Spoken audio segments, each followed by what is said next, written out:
Hello everybody, welcome back to 2CTV and the latest live update. Late last night, well UK time, but of course in New York it was earlier, we finally had the verdict from the New York City court on Donald J. Trump. On all counts, 34 counts, he was found guilty, but in this video we're going to analyze what exactly happened and the backlash, because they are now making the return of the Donald even more likely. The whole thing is backfiring on the Democrats and the liberal establishment. In this video, we're going to give you the details of what happened and the reaction. Let's get on with the show.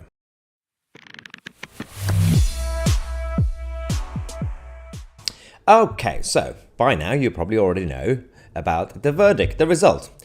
So I'm going to do a breakdown of what's actually happened and some of the reaction to the trial, the show trial, the kangaroo court. So first things first, let's not forget about the fact that the media were all over this, but they didn't actually tell people about the details of who is around this court case, this trial, who's actually, what the backgrounds are in terms of the individuals. Let's not forget about the fact that, number one, the DA, the district attorney, is a very political person and an openly an anti-Trump person that wanted to bring him down. The judge, of course, also, he ran his campaign on that, and his daughter is linked to the Democrats. We're going to talk about that in a second. But when it comes to the actual legality or the criminality of Trump and his role, well, it gets interesting because he didn't actually violate any federal finance laws, but they linked it to 2017 and the falsifying the records, but not on a federal level. But they still made it sound like, wow, this is basically the end of the world as we know it. Now, there's the other issue with that is the people around this trial all being dodgy. Not only they essentially cornered the juries so that they had no option but to do that verdict, but to give that verdict. So the DA, political, judge, his daughter, evidence, the main evidence came from a convicted criminal, Michael Cohen, and a porn star, Stormy Daniels. That's a good start, isn't it? They manufactured the whole case anyway, because they had nothing to do with Trump's own activities. But the media are not really showing it. The media headlines like basically Trump is the worst person in the world and he's a criminal. That's not how it actually works. The judge, as I said, also anti-Trump. In terms of the sentence, what comes next now, there are three possibilities. Now, of course, because of the way the show trial was conducted and how political the DA and the judge and everybody else were, the third option is more likely, but the first one is home confinement, which will be he will be for a while. He will be around. He will be forced to stay in his own area. Second option is community service, of course. But it's interesting. He goes from community service to the third option, which is jail time. See the problem with that, right? Okay, so the judge has to decide now within the next few weeks, and then we're going to have to delay it because of the appeal and everything else. We could potentially have a situation where when the election happens and when Trump is elected, he could actually be in prison, but then obviously he will come out anyway, everything will be fine. But let's talk about the backlash. This is getting quite interesting because the Democrats are basically making Trump president again. So, manufactured case, right? Vivek Ramaswamy said the prosecutor is a politician who promised to nail Trump. The judge's daughter is a Democrat operative who literally raised a lot of money from the trial while her father presided over it. The jury instructions said that they didn't have to agree on the crime to convict. This will backfire. So nobody can actually tell you what crimes, actual crimes and federal crime Trump actually committed. And what they did was they got two juries to focus on one aspect, two other juries the other aspects, and the other two juries the other aspects. They divided the whole thing on purpose to make it vague and technical and academic. That's why they cannot tell you exactly what the crime was. It's absolutely fascinating, isn't it? So it wasn't straightforward. Vivek also said that Trump led criminal justice reform. Now he is suffering criminal injustice at the highest level. one of the surprising effects of this sham verdict is that more black voters will flock to Trump in droves, and for good reason, absolutely, because they also know injustice when it comes to New York courts. I didn't think that the Democrat Party would be so dumb, but here we are. So since then, the backlash is getting absolutely fascinating. First things first, we have Trump going up in the polls by 5 to 10%. We've had a number of liberal businessmen and so-called center ground moderate people all publicly declaring that they will be now supporting Trump, and they've never voted for Trump before, and they are now going to be doing it. A lot of businessmen and businesses have now announced that they will be leaving New York because they cannot feel safe in that place with the injustice and the biased political courts that they have. So he's getting more support from those who didn't even support him in the past, but it gets even worse. First things first, Matt Walsh from Daily Wire says, a former president and current presidential candidate was just convicted of 34 felony charges by a jury of his political opponents during an election year based on a novel legal theory where the underlying alleged crime was never clearly explained, and without requiring the jury to even reach a unanimous conclusion about it. This was the very definition of a church trial. This is the whole point. They didn't do the whole full jury to do unanimous. They divided the whole thing. 2 of you focus on this, 2 of you focus on the other charge, and then they just combined them all, saying, well, we don't really actually have a clear crime. There's no crime, but we're just going to make it seem like it's an actual crime. This is basically treason. It's absolutely fascinating the way they did this, and I love how the whole of the corporate media going around being parrots and doing the exact same thing. In fact, in this country, in the United Kingdom, earlier today we had GB News, who were part of the mainstream. GB News said that after last night, the middle ground Americans are now moving away from Trump. In reality, as I said, we've already seen evidence of all the liberal business people and middle ground people saying for the first time they will be supporting Trump. He's gone up 5 to 10% at least just now, instantly in the polls. But this just shows how out of touch the mainstream media are, including GB News in the UK. Now, the donations website crashed late last night because of all the... obviously, a lot of people decided to go on the site to give donations. Eventually it came back up, and then we had some massive donations. We had Sean McGuire donating $300,000 to Trump, and they're all basically converting to the Trump train, even those who didn't even give him any money ever, even since 2016. We even had Lee Zeldin saying just secured an $800,000 donation from someone for President Trump's joint fundraising committee. Never experienced a massive ask that easy. So the backfire continues. The media are still not telling you the truth, and President Trump has now decided to come out and hit back. Well, last night we showed you guys the breaking news, the actual statement he made outside the court. But it's fascinating because he also made a new video. The media that from day one tried their propaganda, and none of it worked really. For example, they came out to say Trump loves Putin and he's best friends with Putin, and Putin loves Trump. And then they colluded. The whole thing obviously was a lie. We discovered what exactly happened. So firstly, he's pragmatic. He's got street smart, Trump. He knows exactly how to deal with people, strong people and weak people. Putin wanted Trump to win in 2016 because he thought Trump would be terrible, and it will be stability will go away.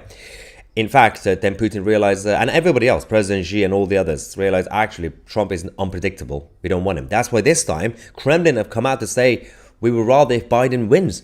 So if they were friends, why would they want Biden to win? Because they know Biden is weaker and it's a lot easier to deal with someone like that. And again, everything that they said about Trump didn't really work out. All the lies, for example, saying, well, it's basically it took actual declassified documents. People had a meltdown. When Biden has taken actual classified documents to his residence, apparently that's fine. Nobody cares. But now they've opened a massive door to chaos because when Trump becomes president, what we're going to do, we're going to have a situation where Biden is now going to be prosecuted because of the actual classified documents. Now, Trump has been always clear from day one in terms of his intentions to make America great again, to focus on America first. But in reality, he also was one of the best presidents when it comes to foreign policy in a long time, if not ever. His support for Israel and the Jewish community, massive. Was in moving the American embassy to Jerusalem.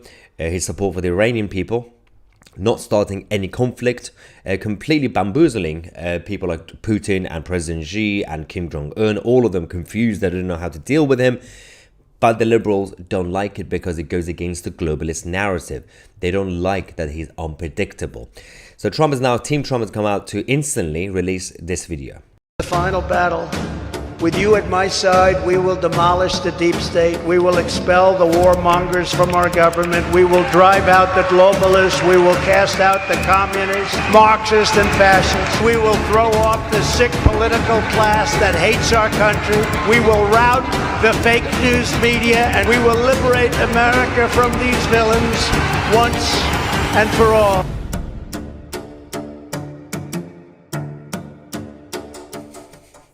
That was Trump's campaign latest video reaction to for following the verdict. Now, of course, it's going to take weeks now. For weeks, everyone's going to be speculating whether he's going to go to prison or not. And then the appeal process. And by the time he's president, he's going to fight back again. Everything's going to be fine anyway. But what they've done instead is just to make sure that he becomes president again. That's what the liberal establishment eventually did. Also, Steph says, don't forget that Trump walked into North Korea trying to bring out dead POWs back. Also, he was literally the first president in a long time to be around that territory anyway. But also peace and stability, because he was not predictable in terms on the world stage. None of the dictators or the nutters in the world had the balls to do anything about him. But now, since Biden, the fall of Afghanistan, the invasion of Israel, the chaos with the Iran deal, the nuclear is getting enriched on a regular basis in Iran. The Islamism is on the rise, and of course the far left fascism. All of that is happening because of the lack of leadership that we are having in the White House, and of course the border crisis in America as well, the instability of the financial services, everything is completely chaotic. Aaron Super Chat is saying they overplayed their hands, and this will be a landslide vote for Trump, but they will try to rig that vote too. Trump press conference 1 hour on Rumble. Yes, good reminder. Thank you, Aaron. Another Super Chat. Free the weed. Vote Reform UK. I don't think Reform UK are in favor of weed, by the way. Barbara says, wasn't Katie Hopkins' case just made up? Couldn't they do the same thing, just make up a new law? So this is not really about, it's a very different case in terms of the New York City Court. What they do instead is just they politicize the trial by getting all the politically motivated people to come in. And as I said, they didn't even do unanimous jury verdict. They just divided the whole thing. 2 of you focus on these counts, 2 of you focus on those counts. And then they just put them all together instead of actually having a unanimous jury verdict and decision, and that is very wrong. Mike says the mainstream media is misinforming the people, as we all know that Joseph Goebbels said that if you repeat a lie long enough and loud enough, people will believe it. It did work in Germany for a long time, but that's also a very good point. Entity Unknown says, Viva la Tusi. Some of my friends in London will be on the lookout for you tomorrow at 12 p.m. at Victoria says, that sounds like a threat, by the way. They'll be on the lookout for you. I'm sorry I can't be there. I'm currently in Israel. Long live Israel as well. Anyway, going back to the rest of you. People are talking about Reform UK now for some reason. I don't trust it. I love how people are on the topic when we talk about certain things. We talk about Trump. People are talking about Richard Tice. How does talking about Trump make you think about Richard Tice? That's really weird, right? I don't trust Richard Tice from Reform because he has ginger hair. He also has small, funny eyes. Poor gingers. There's a bit of a row in the live chat. I'm not really sure what's going on. Dave says Trump needs to appeal this verdict. Of course he will. Ray says the judge better sleeps with one eye open. That sounds very threatening as well. Of course, we do not condone that sort of behavior. It's just funny. Anglo Hero says Donald Trump certainly is a character. It is absolutely fascinating the amount of support this time round, even compared to 2020 and compared to 2016. As I said, all the liberal-minded and kind of middle ground people are basically saying, well, for the first time, we're going to be backing him, because now they realize what's been going on. From day one, all that propaganda, the Russian collusion, all this and that, and every single attack and plot failed and was debunked. And now they can see it. They can finally see it. At the time when we were talking about it, we were saying, you guys are crazy, conspiracy theories, trust establishments, the elites, they are so powerful. They have wisdom. You have to trust the wisdom of the elites. Wow. What are you going to do about it? They lie. Get used to it. Willy Wonka says, rigged trial just makes me support him even more. Exactly, proving my point. AB says, Trump needs to learn some basic diplomacy skills.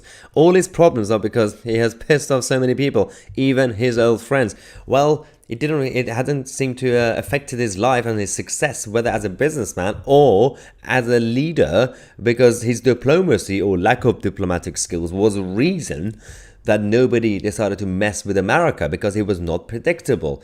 And the whole point of diplomacy is the reason we are in this mess, because of the status quo over the last 20, 30, 40 years of the same mentality of saying, well, you can't do that, but you can't say this, you have to be polite, you have to sit here, you have to smile, you have to shake hands, you have to hold the door for them. No.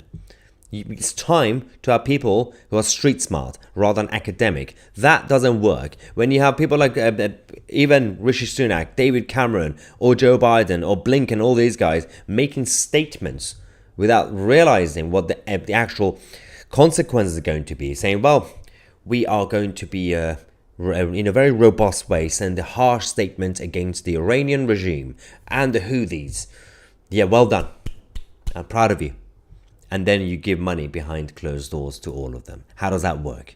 Is that diplomacy? We've been doing diplomacy with Emmanuel Macron over the border crisis in this country and the fisheries crisis, because we have to be diplomatic with Emmanuel Macron. We go there, shake hands with him on a regular basis, making new deals, being nice and diplomatic.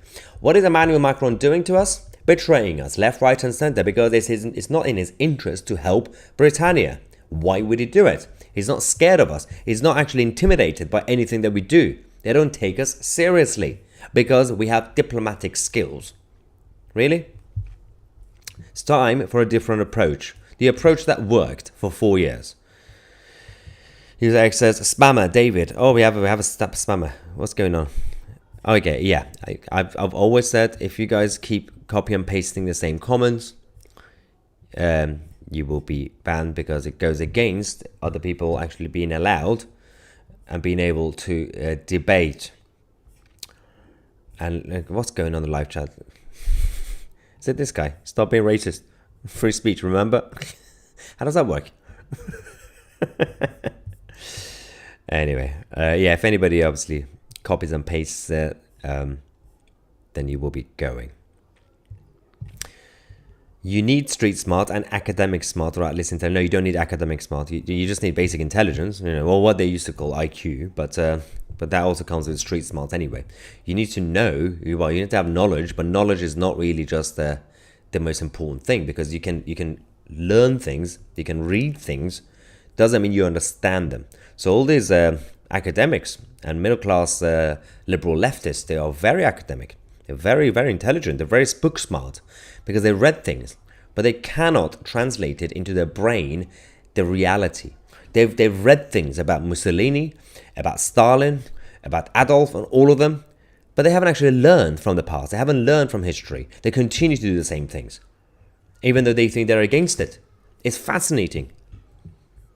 Just because you read something doesn't mean you're smart. You need to have basic wisdom and common sense.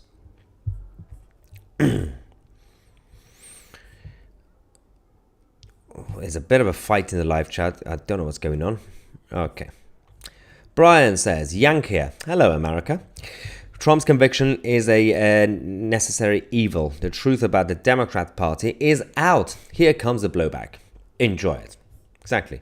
The donation website crashed. We got all the liberals and the centrists, let's just call them for now, converting to Trumpism for the first time. It's absolutely fascinating how they're making it easier for Trump to win. And that, by default, that means they're making it harder for themselves to rig the election. Because if all the opinion polls end up showing, hypothetically, exaggeration, 65% Trump, if that shows that, then it will be almost impossible for them to rig that election. If it's half and half, if it's like 52-48, they can do that. They can still rig the election and be like, see, it was half and half, oopsie. But if Trump gets like 65% in the polls consistently, then it will be very hard for the establishment to try to do any sort of organized rigging. Of course, electoral fraud happens all the time, everywhere, but it's just about the impact. Will it be impactful enough to actually change the result, or will it just be what we call casual electoral fraud, which is sad that we have to say casual because it happens all the time. Especially with the mailing ballots, or in this country where we say postal votes. Yeah, why can't the Americans talk English like normal people? Can't you just say pavement instead of sidewalk? Or what's my favorite? Horseback riding instead of horse riding. Where else are you gonna ride the horse? On his front? Of course it's on. Anyway, obviously we will keep you guys posted on all this, and in terms of the reaction from Team Trump, and in terms of the actual appeal, and as we get close to the election. And 2CTV will aim to be in the United States of America during the US elections as we get closer to it, October and November. And we'll obviously report from New York, DC. Hopefully I'll get to Florida as well, and a couple of other places, and we'll find out. I mean, depends on how everything goes in Britannia first. Thank you, ladies and gentlemen, for watching. I'm Maya TC, and we are the media.